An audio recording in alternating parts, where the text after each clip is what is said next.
A Puerto Rico, ho! A Puerto Rico, hey! A Puerto Rico, ho! Listen, you know when I start the video off like that, we talking about the Puerto Rican stepper, Subriel Matias, again, showing up and showing out. And this really is time for us to start having a conversation about who the best at 140 pounds is. Let's talk about it.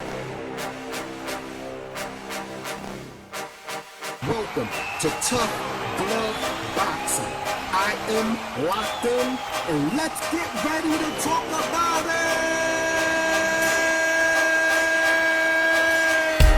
it! Alright, and so one of the fights that I was looking forward to seeing, right, on this amazing card, it turned out to be a really good weekend of boxing, guys. You understand what I'm saying? It turned out to be a really good. The David Benavidez, Demetrius Bubba Andrade fight was good. Even the Jose Benavidez, Jamal Charlo fight was good. And one of the main fights that I wanted to see was Subriel Matias versus Ergashev. I already predicted in another video that I had to edge Subriel Matias out for the win, and I did that based on Ergashev's resume. He hasn't really been in there with anybody like a Subriel Matias or fought the level of competition that Subriel Matias has faced, so I had to give the edge to Subriel Matias. But Subriel Matias goes above and beyond, makes his opponent quit, and there can be no discussion about it.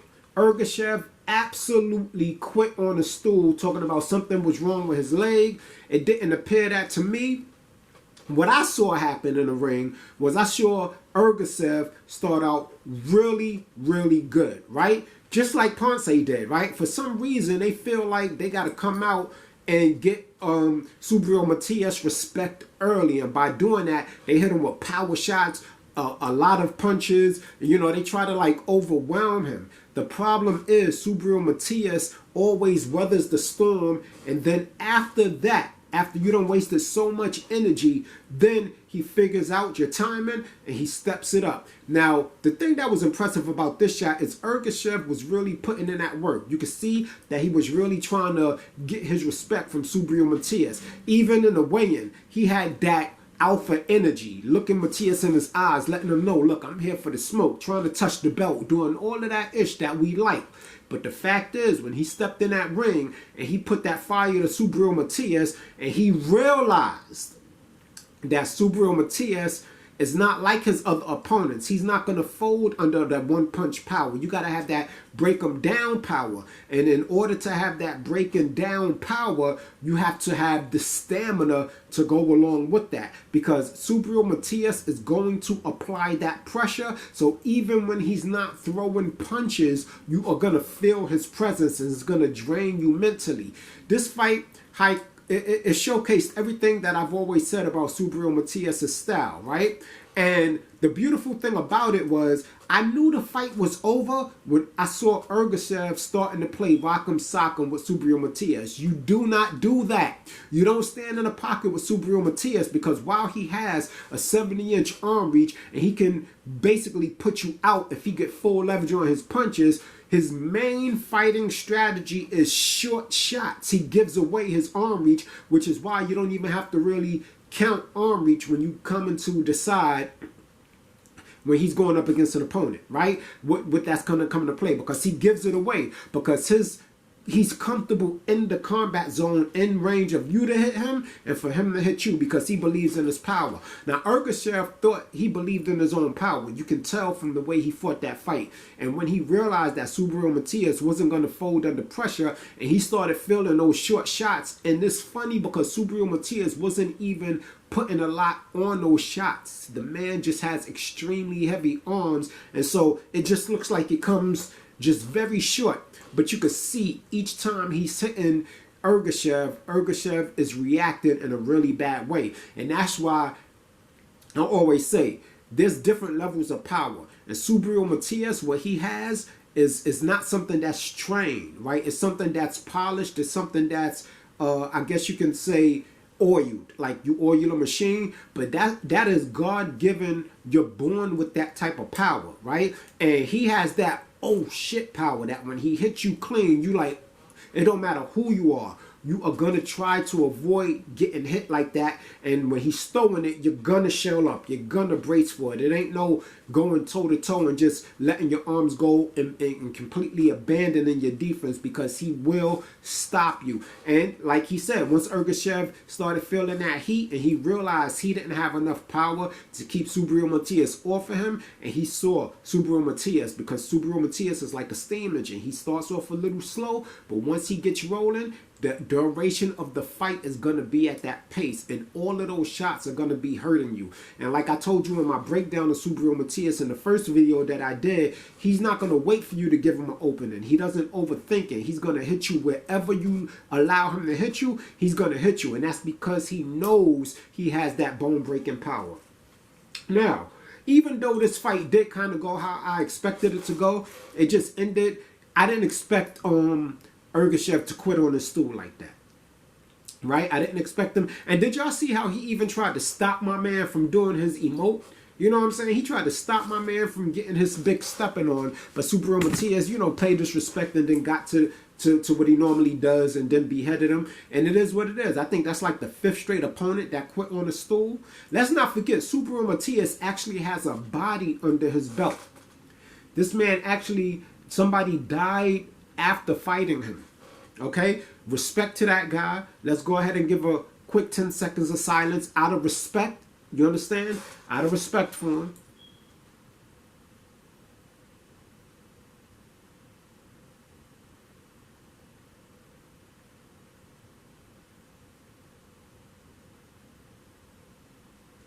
We got to do that.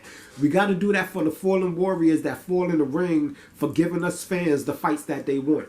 Right? And I think that a lot of people got in my comment section and they said they think that's why Subriel Matias may have lost his very next fight, because his just mind wasn't there. He was so distraught over what happened. Because you got to remember, these boxers, they mean, but they really don't, they got a respect for each other. They really do want to get to their families healthy. They just happen to have a profession that requires them to put their life on the line. And a lot of people got upset with him when they asked him about it, and he said this is why fighters have to really train for these type of events so things like that don't happen. A lot of people felt like he was being insensitive, but he was absolutely right. When you training for a fight, you can't leave nothing. You can't leave nothing in the training camp, because your life is on the line. Right? But anyway, neither here nor there. He put on another dominant performance. Excuse me, I do have a little bit of cold, so you might hear your boy do the little sniffly thing. You know what I'm saying? I got the little sniffles, so bear with me.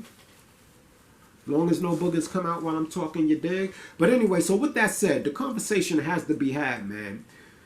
Subriel Matias, let's just talk about as far as in a 140-pound division. How do you have him ranked? Do you have him ranked as the number 1, number 2, number 3, number 4? Well, we already know he ain't coming in under Rolly Romero. And I'm not even going to include Rolly Romero because, like I said, he shouldn't be a champion. But we got people like Regis Prograis, right? We got people like Teofimo Lopez. We got people like, you know, Rolly Romero, just because he has a belt. But this is the thing. If you notice in my thumbnail, they all have the button lip, right? Nobody is calling out Subriel Matias. Subriel Matias, I will give him credit for one thing. He's the only champion at 140 pound with the belt calling to fight the other champions. Right after this fight, I remember when they interviewed him, right? And they asked him some questions before the fight, right? He said he's willing to fight all the top guys. He has no specific names, right? That he needs to verbalize. And I was upset when he said that, because, you know, even though he is a champion, I know he's running toward the smoke, you got to say the names. Like Mike Tyson said, name the names. Because when you name the names, that makes the fans of that fighter apply pressure to their fighter. But if you just say, I want to fight the top guys, that could be anybody. But if you say, I want to fight Regis Prograis, I want to fight Teofimo Lopez, I want to fight Devin Haney, you understand? I want to fight this Gary Antoine Russell. I want to fight. When you say that, the fans of those fighters be like, oh, nah, you can't do this. And then they start applying pressure to their fighter to make the fight happen. Or at least that's how it's supposed to go with real boxing fans. And I always thought that Gary Antoine Russell should have been in the conversation. And it turns out they asked him about that. They said Gary Antoine Russell calls out Matias. This is what Matias' team says. But when they ask if they want to fight, the answer is always no. They said specifically, Matias said that Gary Antoine Russell talks the talk but refuses to walk the walk. He keeps turning down the fight. You understand? So you got to ask yourself, why is Subriel Matias, he's the only one at 140 trying to unify the belts. And what I loved about after he fought Ergashev and stopped him, he called out, the first name he called out was Teo. Then he called out Regis. Then he called out Devin Haney. So he's running towards all of the smoke. He wants to find out who the best of the best is in the division. It's not about I'm a champion, I have a belt, you're a champion, you have a belt, and we champions. He's like, no, I'm the champ. I'm the champion of champions, and I want to prove that in the ring. And you got to respect it. Regis Prograis doesn't shy away from fighting him, and Regis Prograis is my favorite fighter at 140. I'll be the first to tell you that. But you got to call a spade a spade. When they ask Regis about Matias, Regis is like, yeah, I'll fight Matias, but I only want big fights right now. Big name fights and big money fights. To me, that's duck language. This man has a belt. You understand? You have the bigger name. So it's not like he could send you a contract, but the man has the belt. The man has a dedicated fan base. There's no reason for you to not want to fight Subriel Matias unless you're just scared that he's going to lose. Regis Prograis is on record saying that Matias is a good fighter, but he can't do nothing. It ain't nothing he can do to me. He can't handle me. And Regis being one of my favorite fighters, my response to that is, show me better than you can tell me. Show me that in the ring. Because I believe Regis' style would give Subriel Matias some issues. The clash, they both awkward. They both have styles that are really, not technically sound, right? So to speak. They have their own individual technique, which is why we call it awkward. So I think that will make a good matchup. They're both power punchers. They're both inside fighters. I would have to give the punch. I would have to say Subriel Matias is probably the strongest puncher in the 140-pound division. Now, for some reason, it's not like he hits you one time and he knocks you out. But that's even worse what he does to you, because as hard as he hits, he's beating you down. He's beating your body down, which is what he did to Ergashev. He put an immediate end to all of that footwork that Ergashev was trying to do. By the time you got into the third or fourth round, Ergashev wasn't even dancing around no more. That body was feeling punished. And it didn't even look like Subriel Matias was putting a lot into his shots. And so, you got to throw some respect on that man's name. He is actually quickly becoming one of my favorite fighters to watch.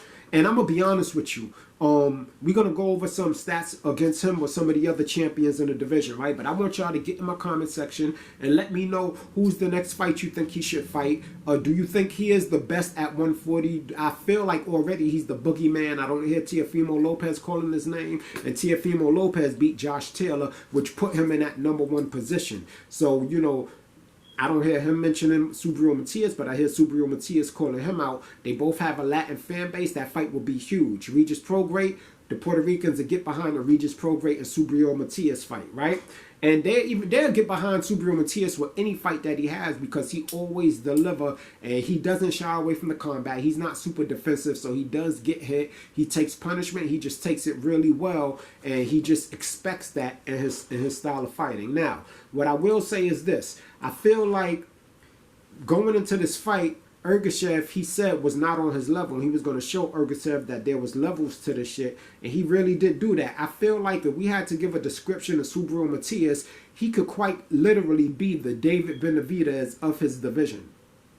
That's what the pressure he applies, with the way he breaks down his fighters mentally and physically. We got to give that man his props. And this is the funny thing. A lot of people don't feel like he should be he should be doing what he's doing. I'm like I told y'all in the video that I said before, the style that he has, he should be getting knocked out. He should be losing a lot of these fights because he's going up against technically sound boxers and he's destroying them. But for some reason, the style that he has suits him perfectly, and for who he is just as a person. and he makes it work, and he delivers every time. So let's hear what Shawn Porter had to say about the performance. Against Lamar Roach. Your thoughts on Subriel Matias, the way he went at it today in the second match, man? Man, listen, I tweeted after the first round, and I stand behind my tweet. Everybody thinks that I'm hating on him. I'm not hating him. And I stand behind my tweet. Everybody thinks that I'm hating on him. I'm not hating on him. There's a lot of things we see a lot of the fighters do. We don't see him do a lot of things. And that is true. And that is the problem. When other boxers look at him, they think in their mind, and this is what his opponents think. He makes so many mistakes that if he get in there with the right person, or if he get in there with me, I'm a make him pay for all of those mistakes. But when they're in the ring with him, it's a totally different story. Just like with David Benavidez. Everybody's talking about what David Benavidez don't do well and how they're going to exploit that. Then they get in the ring and they find out that it's a total different animal than what they thought it was going to be. You know, but what we can say about him is he's strong as heck. He can pop, and you know, after maybe 3 rounds, I was like, yo, I shouldn't have put that tweet out because I can see it. This dude don't have the style to beat Matias, you know. So I want to see Matias against the best at 140. There we go. There we go. And before you get mad at Shawn Porter, right?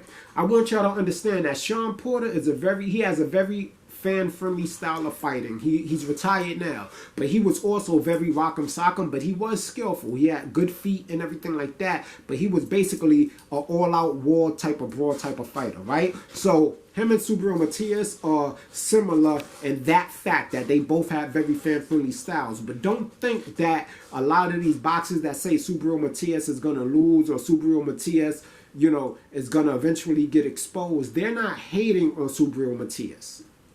You understand? Because when he first became champion, I said that, you know, he can't beat Regis. But I had to quickly change that because what I'm learning is what a lot of the other people who doubt Subriel Matias is learning is that, yes, his style may not be your textbook boxing style, right? Like things that are supposed to be mistakes or considered mistakes, they for somehow are advantages for Subriel Matias, right? He gives away his reach.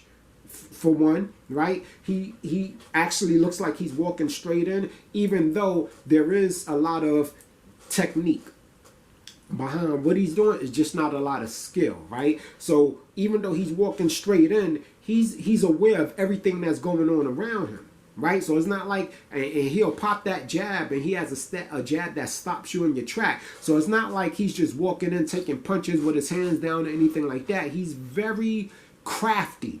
Is the perfect word to put it. He's a very crafty fighter, and he's just so strong and powerful. When Ergashev was hitting him to the body at one point in the fight, he even was like, you know, like, yo, go ahead, beat my body up. And Ergashev is looking like, what else can I do?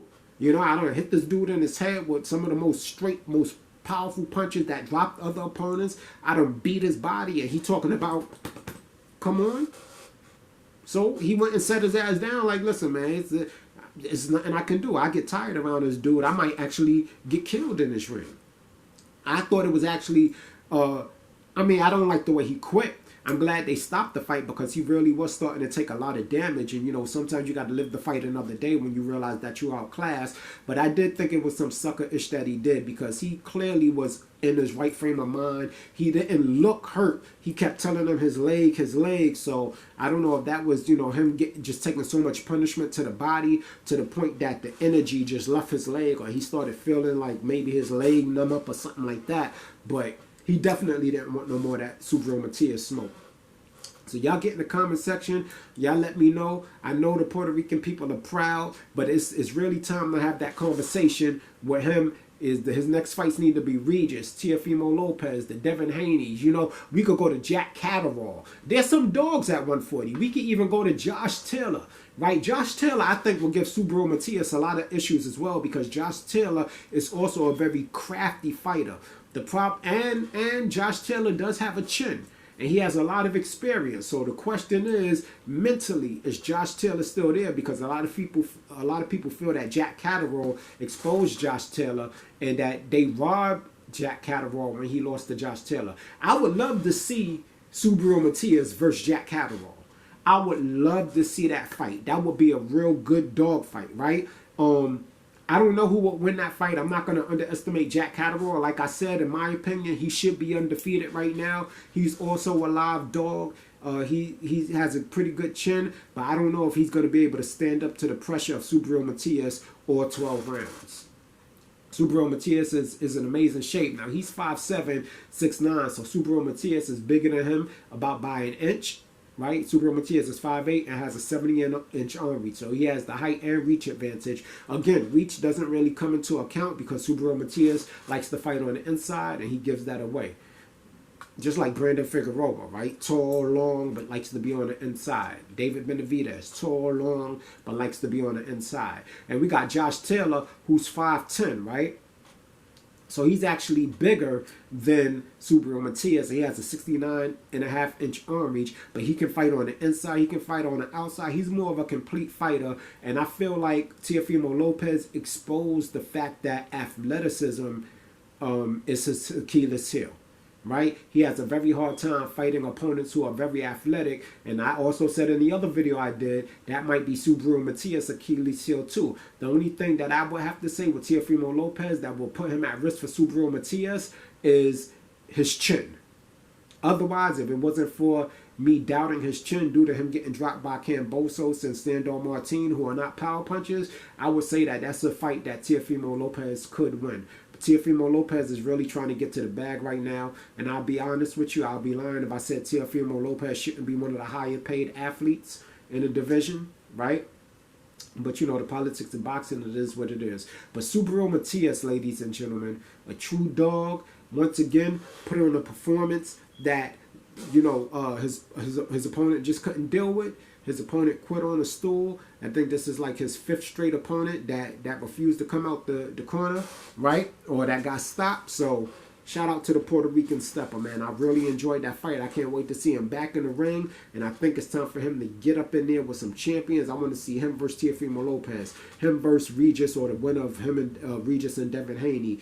I would love to see him just get Roddy out of there just so he could have the belt, and he'll have 2 belts, and then I'd give him more leverage to go into negotiations with the other champions. Maybe it enticed them to get in the ring. Now, Regis said if they send him the right type of money, he'll fight anybody. So, you know, with Regis being a bigger name, I think that it's him who got to send Subriel Matias the contract. But either way, whoever has the bigger name, they both need to get in the ring, get in the comment section. Let me know who you think Teofimo Lopez defeats, who you think can beat him, and why. Don't just say it because you're a fanboy. Let me know, you know, why you have Subriel winning, or why you have Regis winning, or why do you think he should fight Gary Antoine Russell, who called them out, but they saying that Gary Antoine Russell don't really want to fight. So y'all let me know how y'all feel about that. You understand? But shout out to the Puerto Rican step. I was glad that he named the names after his victory. The next video, we're going to talk about David Benavidez versus Demetrius Boo Boo Andrade. Hit that like button. Hit that subscribe button for your boy.